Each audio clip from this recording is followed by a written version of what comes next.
Morning to all of you. Welcome back to my channel. Subscribe नहीं किया तो please subscribe कर लीजिए ताकि आपको आने वाले टाइम पे नोटिफिकेशन मिलते रहें। बेल आइकन को जरूर प्रेस कर लेना। जैसा कि आप जानते हैं, मैं स्पोकन इंग्लिश के लिए एक वीडियो लेके आता हूँ। जो बच्चे गांव से हैं और स्पेशली जो गवर्नमेंट स्कूल में पढ़े हैं, it is very typical for them to speak in English. क्योंकि पहले मेरे साथ भी यही प्रॉब्लम थी। आपको ये प्रैक्टिस रेगुलर बेस पे करनी होगी, then only you are going to get result. तो स्टार्ट करते हैं। न्यूज़पेपर की पीडीएफ आपको द यूपीएससी फोरम पे मिल जाएगी। ये टेलीग्राम के चैनल का नाम है। यहाँ पे इंडियन एक्सप्रेस और द हिंदू न्यूज़पेपर की पीडीएफ फ्री में प्रोवाइड करा दी जाती है।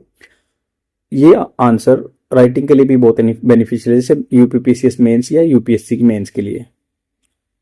तो यहाँ पे देखते हैं कि क्या लिखा हुआ है। ग्राइंड अलोंग, देखो अलोंग होता है के साथ, साथ में। ही केम अलोंग विद हिम, तो उसके साथ आया, ऐसे बोलते ना। और The first word is bruise. Bruise is a noun. Its Hindi meaning is आघात होना. English meaning of this word blemish, spot. Example of this word: she suffered only minor cuts and bruises. मतलब उसको थोड़े बहुत cut आए और ब्रूसिस, खरोच आई या आघात हुआ. I have made a trick for this word. Like bruises sound होता है ब्रूस की तरह. कपड़े धोने की ब्रूस लगा लो जिसके बहुत हार्ड फर हैं. तो क्या बोला इसको कि ब्रूस से रगड़ेंगे तो ब्रूसिस आ जाएंगे. आप कभी भी कपड़े धोने की ब्रूस देखेंगे तो आपको ब्रूसिस वर्ड याद आएगा, जिसका मतलब होता है आघात पहुंचाना, spot, blemish. And the second word is frenzy. Frenzy is a noun. It's Hindi meaning is उन्माद. English meaning of this word hysteria, madness. Example of this word: due to bomb blast, news people in the frenzy state. मतलब जो bomb blast की news थी, people थे उसकी वजह से frenzy state में थे, उन्माद की में. हिस्टीरिया था, मैडनेस थी उनके बीच में. I have created a trick for this word. Like French revolution.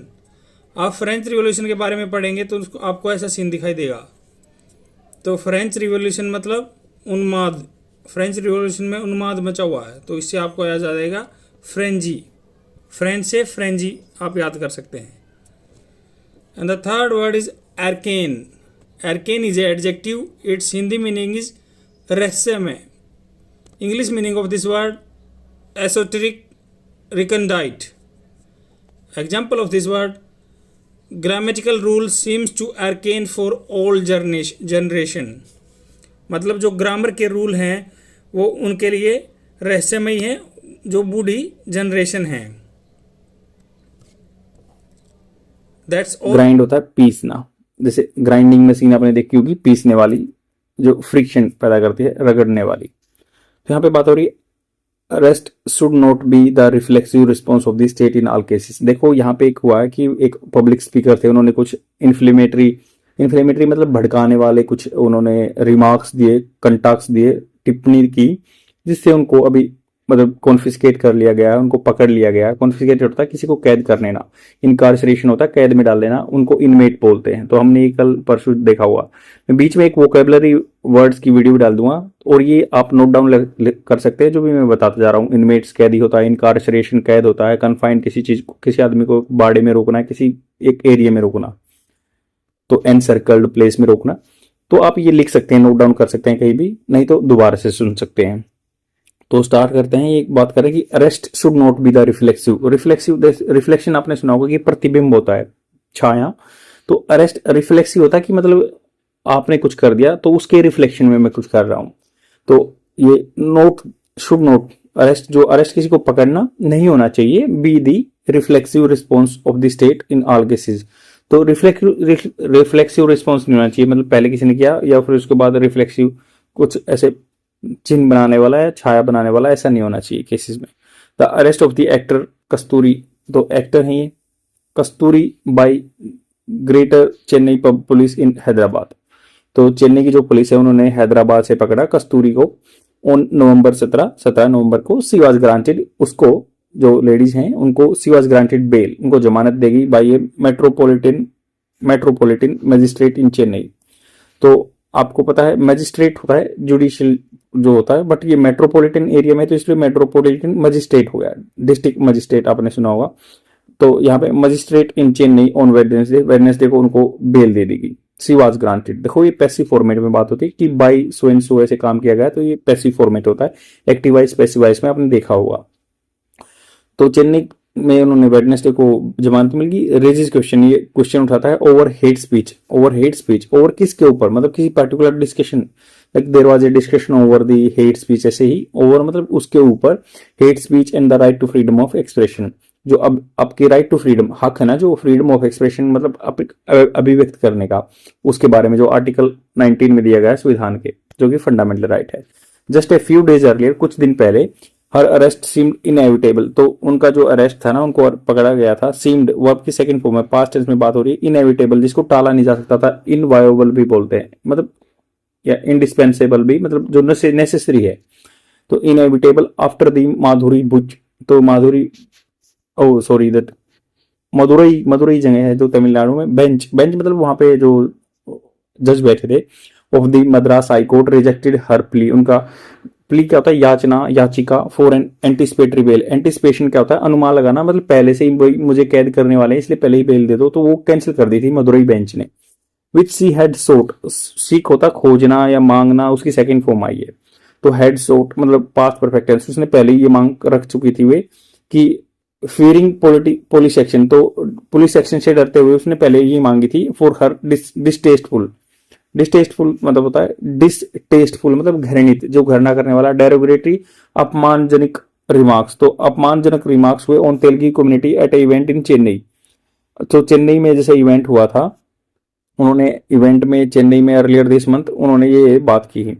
तो कुछ डेरोगेटरी रिमार्क्स, अपमानजनक रिमार्क्स, टिप्पणियां की तेलुगु कम्युनिटी पे एट इवेंट, एक इवेंट में in Chennai earlier this month, इसी महीने में स्टार्टिंग में। High court did not accept her apology क्षमा, जो उन्होंने माफी मांगी उनकी वो एक्सेप्ट नहीं की, स्वीकार नहीं की कोर्ट के द्वारा। डिड मतलब वो आपकी पास्ट में वो आपकी सेकंड फॉर्म आई है। But concluded that her speech clearly hovers around hate speech. Hovers होता है मंडराना या जो इम्पेंडिंग, जैसे अभी मतलब आसपास में मंडरा रहा है यही। तो clearly hovers around hate speech and with no genuine attempt on her part to apology. तो कोई जेन्युइन रियल अटेम्प्ट नहीं किया गया उनके द्वारा, माफी तो मांगी गई बट जेन्युइन वो नहीं था। For using such a bad और इनटेम्परेट लैंग्वेज, तो टेम्परेट होता है नॉर्मल, बट इनटेम्परेट मतलब उन्होंने भद्दी लैंग्वेज यूज की। And one can not but agree with the high court position, कोई भी मतलब आदमी एग्री नहीं हो सकता कि हाई कोर्ट के पोजीशन जो है of the need of the speaker using public platform to observe question in the age of the social media. तो उन्होंने कहा कि भाई one can not but agree, कोई एग्री नहीं हो सकता है विद हाई कोर्ट के जो पोजीशन रही है ना, need for the speaker using public forms, platform जो पब्लिक प्लेटफॉर्म या सोशल मीडिया यूज कर रहा है उनको ऑब्जर्व करना चाहिए, ध्यान देना चाहिए, क्वेश्चन सतर्क रहना चाहिए in the age of the social media. What is said becomes a permanent record. आपको पता है एक बार कह दिया रिकॉर्ड बन जाता है, सभी जगह सर्कुलेट हो जाता है सोशल मीडिया पे। द कंटेक्स्ट जो संदर्भ में that actor touch upon was the migration of the people. तो उन्होंने इस बारे में बात की थी कि जो माइग्रेशन हो रहा है ना एक जगह से दूसरी जगह में, उसके बारे में बात की। And if anyone is keen on making a point such serious matter, अगर मान लो कोई कीन होता है, उत्साही होना, बिल्कुल ज्यादा ही उसमें गहन इंटरेस्ट लेना, making a point on such a serious matter, they ought to do their homework. तो अगर ऐसे कोई करना भी चाहता था, ought टू डू मतलब इनको शुड चाहिए, मस्ट मतलब मस्ट का रिप्लेसमेंट होता है ought to do their homework, उनका होमवर्क करना चाहिए, मतलब अच्छा उस पर उसकी नॉलेज लेनी चाहिए। एंड कंसल्ट, उनको सलाह भी लेनी चाहिए historical works of eminent historian, जो बहुत ही प्रसिद्ध एमिनेंट होता है, जो अपने स्टालवर्ट होते हैं, बिल्कुल फेमस आदमी होते हैं हिस्टोरियन, उनसे सलाह लेनी चाहिए अगर रिमार्क्स देने भी तो। एंड आर्कियोलॉजिस्ट जो मतलब खुदाई करते हैं उनके बारे में। Every public speaker has to internalise मतलब अपने आत्मसात कर लेना चाहिए। Importance of exercise of restraint होता है कन्फाइंड मतलब पाबंदी लगाना। इन थॉट एंड वर्ड्स, तो अपने उनके इन थॉट्स है ना इनसाइड के, उनको थोड़ा सा रिस्ट्रेन लगाना चाहिए वर्ड्स पे। पब्लिक पर्सनैलिटी जो थोड़े से फेमस आदमी हैं, have a responsibility to ensure that their words do not instigate होता है भड़काना, एनी सोशल ग्रुप, उनके वर्ड्स को किसी सोशल ग्रुप को भड़काना नहीं चाहिए।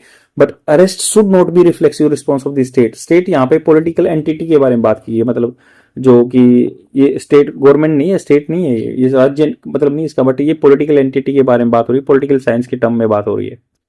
तो उन्होंने कहा कि response of the state in every stance of transgression, transgression होता है किसी की डोमेन में घुस जाना बाय सिटीजन। तो ये कह रहे हैं कि भाई हर अरेस्ट जो होता है शुड नॉट दिखाना चाहिए reflexive response of the state in every stance, every जो स्टांस मौके पर ट्रांसग्रेशन बाय सिटीजन, जो कि ट्रांसग्रेशन किया जाता है। The 3 months ago the supreme court of India had held, तो ये पास्ट परफेक्ट टेंस मतलब हैड हेल्ड कह चुके थे कि that bail is the rule, jail is exception. Even in money laundering case में भी बता दिया जो अभी तमिलनाडु की पॉलिटिशियन के बारे में हुआ था। The Madurai bench could have मतलब हो सकता था, ऐसे हो सकता था, kept this principle in mind, इस प्रिंसिपल को, सिद्धांत को माइंड में रख सकता था जब उन्होंने कैंसिल की before dismissing the actor petition, actor की पिटिशन। अभिनेत्री, देखो लेडीज को भी एक्टर बोला जाता है, एक्ट्रेस भी बोल सकते हैं, तो एक्ट्रेस की सब्सिक्वेंटली उसके बाद the authorities could have look, authority देख सकती थी, कुड हैव का हुआ कि भाई ये ऐसा काम हो सकता था पास्ट में, could have looked at the matter fresh तरीके से देख सकती थी, but in her case a special team was formed special to make the arrest, special team बनाई गई अरेस्ट पकड़ने के लिए। The need for custodial interrogation, custodial मतलब हिरासत में लेके, इंटरोगेशन क्वेश्चन पूछना, did not arise in view of the availability of basic material with the police. तो ये कह रहे हैं कि जो कस्टोडियल में हुआ उनके पास क्वेश्चन हुए कि अवेलेबिलिटी ऑफ बेसिक मटेरियल नहीं थे, वीडियोग्राफी नहीं थी, हुई थी। Any attempt by her to tamper मतलब छेड़छाड़ करना विद विटनेसेस, जो गवाह थे, इज अनलाइकली, ऐसा हो ही नहीं सकता कि वो कोई टेम्पर कर सकती थी जो उसके सबूत हैं, क्योंकि सोशल मीडिया पे सर्कुलेट हो चुका था। Nor has there been any visible law और ऑर्डर प्रॉब्लम, कोई भी फॉलोइंग हर स्पीच, उसके ना कोई विजिबल दिख रहा था कि कानून की या ऑर्डर की प्रॉब्लम आ रही है उनके स्पीच के बाद। It was against the backdrop, backdrop मतलब पृष्ठभूमि, इसमें पास्ट में जो चीज है, that her arrest appear untenable, untenable होता है कि जो सस्टेन करने वाला, बट अनटेनेबल ये ऐसा है नहीं था। It was against this backdrop that her arrest appear untenable, however it was a matter of relief, ये राहत की बात है दैट द प्रोसिक्यूशन, जो उनको सजा मिली है on Wednesday, did not object to her, prosecution मतलब दोष लगाने वाला, प्रोसिक्यूशन बोलते ना माय लॉर्ड, प्रोसिक्यूशन दोष लगाने वाला जो है, डिड नॉट ऑब्जेक्ट, उन्होंने ऑब्जेक्ट नहीं किया, हर गेटिंग द बेल मतलब कोई ऑब्जेक्ट नहीं किया कि इनको बेल नहीं मिलनी चाहिए। कस्तूरी एपिसोड जो शुड रिमाइंड पब्लिक स्पीकर, उनको रिमाइंड देना चाहिए पब्लिक स्पीकर को that while principle of the freedom of expression is vital, vital मतलब important है for any democracy, लोकतंत्र के लिए, but it's vibrant society, vibrant मतलब different तरह की अलग से जो अच्छी सोसाइटी है, इसमें डाइवर्स कलर है, समाज है। इट्स एग्जिस्टेंस, इसका जो existence is bound by reasonable restriction, तो यहाँ पे एग्जिस्टेंशन होना, जो इसका अस्तित्व होना, बाउंड मतलब वो रिस्ट्रेन है, पाबंदी है, थोड़ा सा रिस्ट्रिक्शन है। The state should not rush to curtail cut करना इंडिविजुअल की फ्रीडम को at the first sign of transgression by citizen. अगर मान लो कोई ट्रांसग्रेशन हो गया, किसी ने घुसपैठ कर दी सिटीजन के द्वारा, तो पहली बार उनका ऐसे नहीं कि उनकी फ्रीडम को कट कर देना चाहिए, कटे करना चाहिए। द व्हील ऑफ जस्टिस, जो न्याय का पहिया ना, can grind exceedingly fine without being forced to turn hurriedly by the law enforcement agency. तो कह रहे हैं कि जो न्याय का पहिया ना वो ग्राइंड कर सकता है, पीस सकता है आराम से, एक्सीडली एक्सीड जो ना कि अपने लिमिट से बाहर होना, फाइन विदाउट बीइंग फोर्स, बिना फोर्स किए हुए, टू टर्न मतलब बदल देना, हरिडली बिल्कुल जल्दी से, by the law enforcement agency, जो लॉ एनफोर्समेंट एजेंसी के बिना भी ये न्याय का पहिया चल सकता था, घूम सकता था, मतलब चीजों को सोल्व किया जा सकता था बिना कैद किए हुए भी, बिना पकड़े हुए भी। आई होप आपको समझ में आया होगा, शेयर जरूर कर देना और डेली देखते रहो। थैंक यू वेरी मच, आज के लिए इतना ही, बाय।